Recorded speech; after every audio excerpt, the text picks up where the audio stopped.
Welcome to Rebel Speak and Be Encouraged. Today I'm going to read from 1 Corinthians chapter 2. Dear brothers and sisters, when I first came to you, I didn't use lofty words and brilliant ideas to tell you God's message. It wasn't in my sophistication. I wasn't aiming to woo you with my sophistication. No, I decided to concentrate only on Jesus Christ and his death on the cross. I came to you in weakness, timid, and trembling. And my message and my preaching were very plain. I did not use wise and persuasive speeches, but the Holy Spirit was powerful among you. And that's where I'm gonna read the whole chapter, but just the reality of the Holy Spirit manifesting in our lives. This is such an essential part, such a precious gift of God to us through the work of Christ on the cross, that death and resurrection and the release of the Holy Spirit to us and all that that brings. But the Holy Spirit was powerful among you. I did this so that you might trust the power of God rather than human wisdom. And that's what I want to say to you and to me today. We are meant to trust the power of God. That we are meant to know God in an intimacy that allows us to trust God and not have to be reliant, on human wisdom and human wisdom. We're living in a time right now where the fault, the lack, the finitude of human wisdom, right? It's so loud. To me, it's more loud than prior. Like, wow, okay, I need to hear from you, Holy Spirit. Yet when I'm among mature Christians, I so speak with words of wisdom, but not the kind of wisdom that belongs to this world. When I'm with mature Christians, I can even speak more out of a wisdom of sort that I, Paul, walk in. And not the kind that appeals to the rulers of this world. There's a wisdom that appeals to the rulers of this world. That's not the wisdom from which I speak, who are being brought to nothing. I kind of love that verse right now. I'm just going to read it again. I do not speak with words of wisdom, but not I do speak with words of wisdom, but not the kind of wisdom that belongs to this world, not the kind that appeals. There's a certain kind of wisdom that appeals to the rulers of this world, who are in fact being brought to nothing. No, the wisdom we speak of is the secret wisdom of God, which was hidden in former times, though he made it for our benefit before the world began. When we speak God's wisdom in a mystery. So there's this idea that there's something about God that's been revealed. And this understanding of revelation and revealed wisdom does cause havoc in Gnosticism. It's interesting how truth is so often side by side with that which is false. And in that way, truth takes risk. So that Paul says we work out our faith with fear and trembling.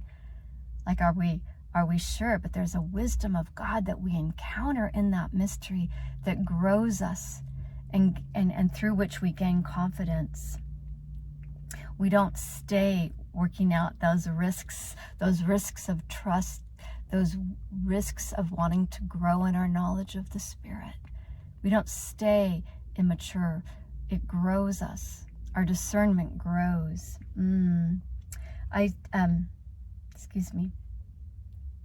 No, the wisdom we speak of is the secret wisdom of God, which was hidden in former times, so we made it for our benefit before the world began.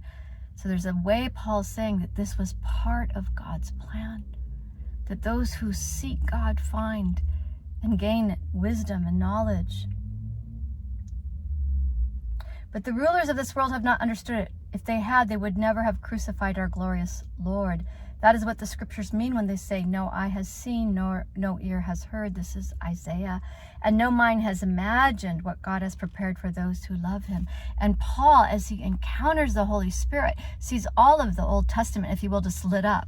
Like, I don't know, just like, it was all, I don't know, just all of a sudden it's all lit up. Like, oh my gosh, yes, who would have guessed that this wisdom, the gift of the Holy Spirit, the insights that we get through the gift of the Holy Spirit, that's what Isaiah was talking about. But we know these things because God has revealed them to us by his capital S Spirit, and his Spirit searches out everything and shows us even God's deep secrets. through the Spirit, we have revelation that's beyond our imagination, because we're knowing the depth of the heart of God. It's amazing. No one can know what anyone else is really thinking except that person alone, and no one can know God's thoughts except God's own Spirit. And this is the Spirit that Christ has brought into our lives. And God has actually given us his Spirit, not the world's spirit. Watch those spirits, little s spirit and big capital Spirit, so we can know the wonderful things God has freely given us. There are insights and understanding that come to us through the Spirit that we're meant to walk in and live in. Woo! When we tell you this, we do not use words of human wisdom. We're not talking about a kind of worldly authority. So often the gifts of the Spirit are used in this worldly way. That's what Gnosticism was about. It's used in this worldly way that in the end is not of the Spirit. It's of the world. When we tell you this, we do not use words of human wisdom. We speak words given to us by the Spirit, using the Spirit's words to explain spiritual truths. But people who aren't Christians can't understand these truths from God's Spirit. It sounds like foolishness to them, because only those who have the Spirit can understand what the Spirit means. We who have the Spirit understand these things, but others can't understand us at all. Have you ever had that experience where there's something about how God's leading you that's making no sense to others, but it's what God's doing and saying? How could they? For who can know what Yahweh is thinking? Who can give him counsel? And that is from, let me see where that is. I think that's Isaiah as well. Let's see. Yep, Isaiah 40:13. Who can know what Yahweh is thinking? Who can give him counsel? But we can understand these things for we have the mind of Christ. The Spirit has given us access to the mind of Christ, and in that knowledge of God. And so we are able to move and make decisions and come to conclusions and do things that are confusing for those that are operating out of a system of the wisdom of the world. And I would think in our own lives, sometimes we know that tension. I would say a lot of my life, my husband hears really well from the Spirit. Really well. I'm going to tell you 2 stories. I don't do this very much, but I've missed a lot of filming, and I've actually missed praying and just moving, and it's just, there's been a lot, and I don't have a light for night filming. So anyway, but there's 2 things I'm going to tell you. My husband was going back to the United States of America, and we were going over, our finances are often tight and they just are getting by. And, you know, sometimes people, that doesn't look like blessing, but for us, it's always encouraged us how just enough, that kind of just enough economy. So he was going through and he was saying, okay, I'm living between Mozambique and then I have to go to South Africa every month, and then Mike's in the States. And so sometimes there's different, how I get money in the different places can be tricky. And just at the end there, he said, I don't know why, but I feel led to give you this credit card. And it was a credit card I'd never seen before. It was for his ministry. And I was like, okay. And it just sat in my purse. And then Mike's mom has been sick, and so she had to fly back to Johannesburg, and I was going to meet her there. And I don't know how long a drive it is. It doesn't really matter. But some money. So Michael had put the money in South Africa's rands. He put some rands through, and it had said it had gone through. And when I went to get it out, it said it wasn't available. And the road I'm on is a toll road, and I'm thinking I'm making the story too long, but all that to say, I had enough money for 2 tolls, but I'd forgotten there was a 3rd toll to Johannesburg. And so for what was about, in essence, $6.50, I couldn't get across. And the man wouldn't, like, I had to actually back up. I was kind of nervous because, I don't know, it felt so dangerous. But anyway, I had to go back. And I didn't know what to do. I was like, I don't know what to do. Michael was in the airplane and I was, anyway, I didn't know what to do. And I kind of said, God, I'm going to trust you. I've been really trying to grow my trust, because I can be kind of a bratty baby sometimes when all of a sudden I feel vulnerable and I'm in a situation I didn't put myself in. I can become bratty. And so I said, okay, God, I'm worshiping you and I'm making this choice at this time. This bratty part of me, which anyone that knows me knows it's pretty well lodged in there. I'm in good hands. And I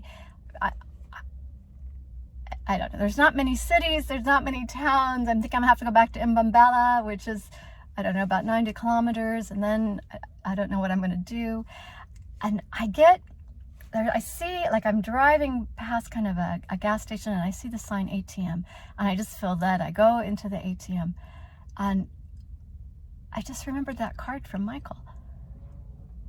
And sure enough, like I don't know, I'm not saying it all, and it probably sounds silly, but I have an international credit card.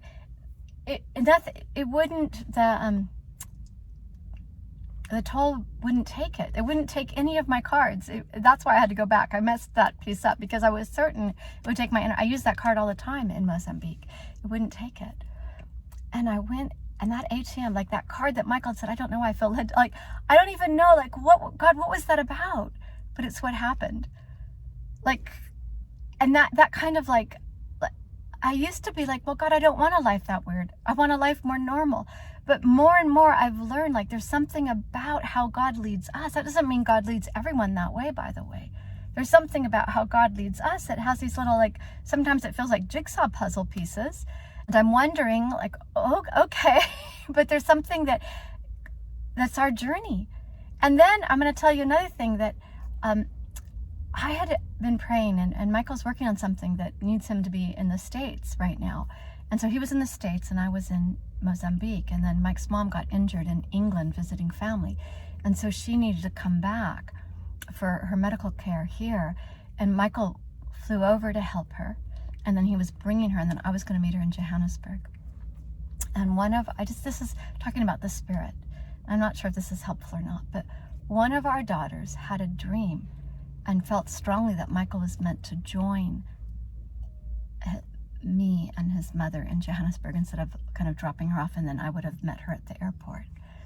And it was costly. Like, there was a lot in play working in LA for Michael, and he felt like, oh, well, God's opened this door. But then when our daughter said, no, I had this dream, and explained the details of the dream, Michael stopped and he prayed, and he said, okay, this is right. Even though it's costly, it's right. And when he got there, his mom, so she'd had a broken hip, but they hadn't caught that she'd also had her knee had a fracture, and she was in tremendous pain. And I couldn't have negotiated what she needed, but we wouldn't have known that. She would have been rolled off the airplane.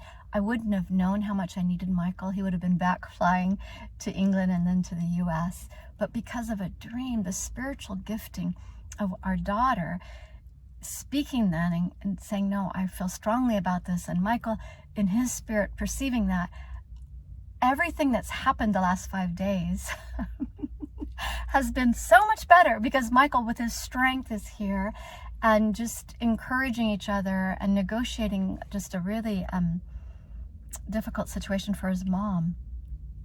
And I say that because this is the wisdom of the world is set up for, it's elitist, isn't it? I think it's elitist. It works best for those for whom it works best. And then there's so many for whom it doesn't work. But the wisdom of God's not elitist. It's the Spirit living in us. And I just want to be inviting you and encouraging you to be growing that wisdom that reveals God's heart, that wisdom that reveals God's mind, that wisdom that gives a dream and then the confidence of that dreamer to speak to the Father and say, hey, I think you're meant to be there. Even when both Michael and I in prayer had felt it was right for us to be apart. Like, there was something we weren't catching because we were on to that next page. But I can tell you right now with all my heart, I feel so loved by God because of a dream that God gave to my daughter. I feel like, okay, God, you have Michael and I on this not always straightforward path where he somehow 4 or 5 months ago says, I don't know, I feel led to give you this credit card. That credit card's the key over the third toll that gets me into Johannesburg to meet Michael and his mom, and all works out well. And God just, like, I can't explain it. Like, why? It's the journey God had. But in that process, a place where I could so easily kind of have a small-minded, a meanness, and that understanding of that real meaning, like mean, not like a bully, but mean like rough and small. I can have a meanness of heart where God stretched my heart, and somehow my saying, okay, this is such a hassle that I can't get through this. It's the kind of situation where I can be very pouty. And I just said, no, God, I know your character. I know you're for me. I know you've got me. And I didn't have to drive the whole, I don't know what it was, maybe 80 kilometers. I just drove 30, and there was an ATM, and it took this one card. Anyway, I don't know. This is kind of a long talk, of more personal than usual, but I want to speak that God is with, God's Spirit is growing and establishing Christ in us, and our ability to access the mind of Christ, and to have, I want to say, like in situations with children where you're not sure what to do, you can ask God. You can say, okay, God, it says when we ask, that's from James, right? Like, don't, like when you ask God for wisdom and then you have an inkling of it, go for it. Because if you kind of have an inkling and then say, no, I need more wisdom, of the world's wisdom, then it says you're tossed to and fro. And the one thing that I can say, my husband has grown my spirit, because he trusts and goes for it in a way that grows his spirit. That's grown my spirit, trusting, and I see it in my children, a saying yes, a yes to God, a yes to what they perceive God is saying. And wherever you are in that second chapter of 1 Corinthians, of saying, okay, I'm not against the wisdom of the world, it's just a subcategory. The wisdom of the Spirit is a mystery that is always, always, always right. And we can be so afraid. How do I trust? How do I trust my hearing from God? But I just want to say, if you lack wisdom, ask God, who gives graciously without finding fault. And then when you have that inkling, lean into it, move into it. And even if you don't get it fully right, which many times in my life I haven't, that yes to God has God lead you well, and God grows that. The world is afraid of that kind of wisdom. It mocks it, and it really is quick to point out when you get it wrong. But there's a way that we don't have to be afraid. We don't have to be afraid of falling down as we're seeking to say yes to God. God's not a mean tightrope act. God's not like, oh my gosh, couldn't you get that? God is so for us. He's so for us. We see that in the New Testament. He's for us when Nathaniel, he's like, oh my gosh, he's laughing because Nathaniel's so excited when Jesus reveals that he saw him under the tree. God's so for you, and he's so for me. He's for us in a way that nothing can stand against us. And he wants us, the world is hungry for the Spirit operating in us, that we can speak out of the mind of Christ to the needs of the world around us. Be blessed, be encouraged. Know that God is a God of kindness, and God's love is always for you, never against you.